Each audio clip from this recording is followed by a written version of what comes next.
ये बात तो हम सबने सुनी है कि आप वही हैं जो आप खाते हैं। लेकिन अगर ऐसा हो कि दिमाग की तेजी, मूड और यहां तक कि याददाश्त का गहरा ताल्लुक हमारी आंतों में छुपे एक राज से है, तो प्रोफेसर टिम स्पेक्टर के काम की रोशनी में हम एक ऐसे जबरदस्त ताल्लुक को जानने वाले हैं जो सेहत के बारे में हमारी सोच को शायद हमेशा के लिए बदल दे।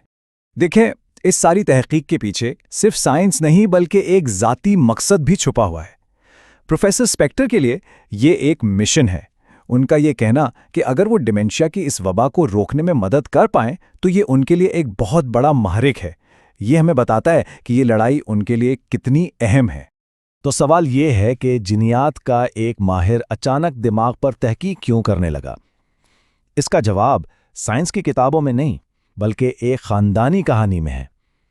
प्रोफेसर स्पेक्टर के लिए ये सब तब शुरू हुआ जब उनकी अपनी वालदा डिमेंशिया की बीमारी का शिकार हुई और उस वाक़ये ने उनके काम को एक बिल्कुल नई और ज़ाती सिमत दे दी। तो ये सफ़र शुरू हुआ एक ज़ाती वार्निंग से। 2011 में एक छोटे फालिज ने पहली बार उन्हें अपनी दिमागी सेहत के बारे में संजीदगी से सोचने पर मजबूर कर दिया। फिर कुछ साल बाद जब उनकी वालदा को डिमेंशिया की तशखीस हुई तो ये तजस्सुस एक मिशन में बदल गया। और आज जब उन्हें खुद अपने जीनियाती खतरात का इल्म है तो वो सिर्फ अपने लिए नहीं बल्कि हम सब के लिए जवाबात तलाश कर रहे हैं। और यही बात हमें इस बड़े सवाल पर लाती है जिसने साइंसदानों को दहाइयों से परेशान कर रखा है। हम लंबी जिंदगियां तो जी रहे हैं, लेकिन क्या सेहतमंद भी हैं? डिमेंशिया की शरह बढ़ती ही जा रही है और ऐसा लगता है कि तिब्बी दुनिया इसका जवाब तलाश करने में कहीं गलती कर रही थी। आखिर हमसे चूक कहाँ हो रही थी? मसले की जड़ बताए कहाँ थी? यहाँ। तकरीबन 40 सालों से हम दिमाग को एक नाकाबिले तस्खीर किले की तरह देखते रहे, जो एक ब्लड ब्रेन बैरियर के जरिए बाकी जिस्म से बिल्कुल अलग थलग है। यही वो बुनियादी गलतफहमी थी जिसने हमें दिमागी बीमारियों की असल वजह समझने से रोके रखा। लेकिन अब ये किला टूट रहा है। नई साइंस एक हैरानकुन हकीकत सामने ला रही है। दिमाग अकेला नहीं है। हमारी आंत और दिमाग के दरमियान एक खुफिया सुपर हाईवे है जिस पर मुसलसल पैगाम रसानी होती रहती है। आइए देखते हैं कि ये राब्ता कितना गहरा है। और ये कोई ख्याली राब्ता नहीं बल्कि एक हकीकी फिजिकल कनेक्शन है। मिलिए वेगस नर्व से। ये हमारे जिस्म की सबसे लंबी नर्व है जो एक इंफॉर्मेशन सुपर हाईवे की तरह काम करती है। ये सीधा हमारी आंत से हमारे दिमाग तक जाती है और हर लम्हे पैगामात का तबादला करती है। और यहां आती है सबसे हैरानकुन बात। हम हमेशा यही सोचते थे कि दिमाग बॉस है जो नीचे अहकामात भेजता है, लेकिन हकीकत इसके बिल्कुल बरक्स है। इस हाईवे पर 80% ट्रैफिक नीचे से ऊपर जाती है, यानी आंत से दिमाग की तरफ। इसका मतलब ये हुआ कि हमारी आंत हमारे मूड, हमारी तवानाई और हमारी सोच पर हमसे कहीं ज्यादा कंट्रोल रखती है, जितना हमने कभी सोचा भी नहीं था।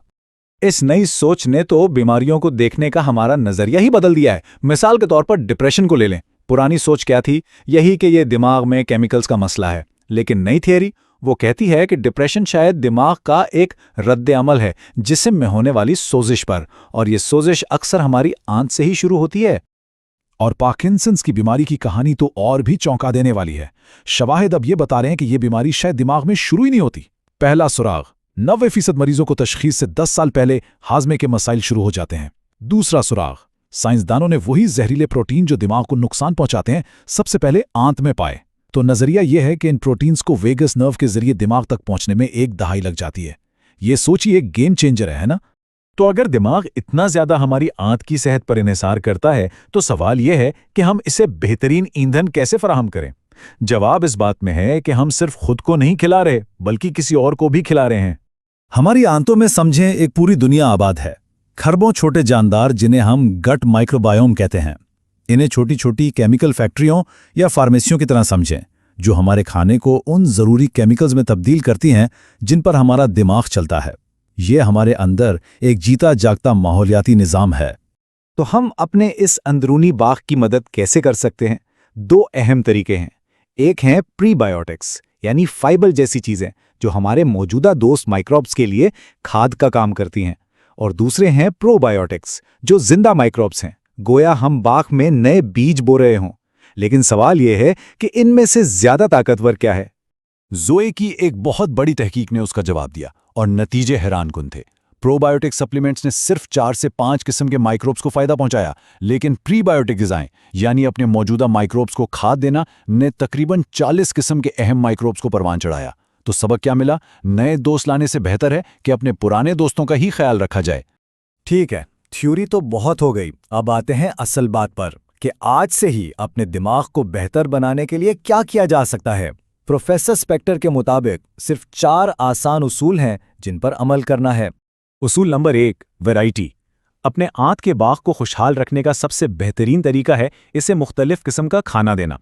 हर हफ्ते 30 मुख्तलिफ किस्म के पौधे खाने की कोशिश करें। इसमें हर किस्म के फल, सब्जियां, अनाज, बीज और मसाले शामिल हैं। जितनी ज़्यादा वैरायटी उतने ही खुश हमारे माइक्रोब्स। उसूल नंबर 2, खमीर शुदा ग़िज़ाएं खाएं। ये अपने बाग में नए बीज बोने जैसा है। दही, केफीर और किमची जैसी चीज़ें अच्छे बैक्टीरिया से भरपूर होती हैं और रिसर्च ये बताती है कि इन्हें रोज़ाना अपनी खुराक में शामिल करने से जिस्म में सोजिश कम होती है, जिसका सीधा फ़ायदा हमारे दिमाग को होता है। उसूल नंबर 3, और ये बहुत अहम है, अपने बाग में जहर मत डालें। अल्ट्रा प्रोसेस फूड्स बिल्कुल यही काम करते हैं। इनमें मौजूद मस्नूई केमिकल्स हमारे माइक्रोब्स के लिए अजनबी हैं और ये ना सिर्फ अच्छे बैक्टीरिया को मारते हैं बल्कि सोजिश को भी बढ़ावा देते हैं। और आखिरी उसूल, अपनी आंत को छुट्टी दें। कोशिश करें कि अपना सारा खाना दिन के 10 घंटों के अंदर खा लें। इससे आपकी आंत को रात में 14 घंटे का आराम मिलता है। इस दौरान माइक्रोब्स की एक खास सफाई वाली टीम एक्टिव हो जाती है और आंत की मरम्मत का काम करती है। तो आखिर में पैगाम बहुत सादा और बहुत ताकतवर है। दिमाग की सेहत हमारे कंट्रोल में है। ये कोई पुरस्कार चीज़ नहीं है। जैसा कि हमने देखा, एक सेहतमंद दिमाग का रास्ता हमारी प्लेट से होकर गुजरता है। अपनी आंत का ख्याल रखें और दिमाग खुद ही शुक्रिया अदा करेगा।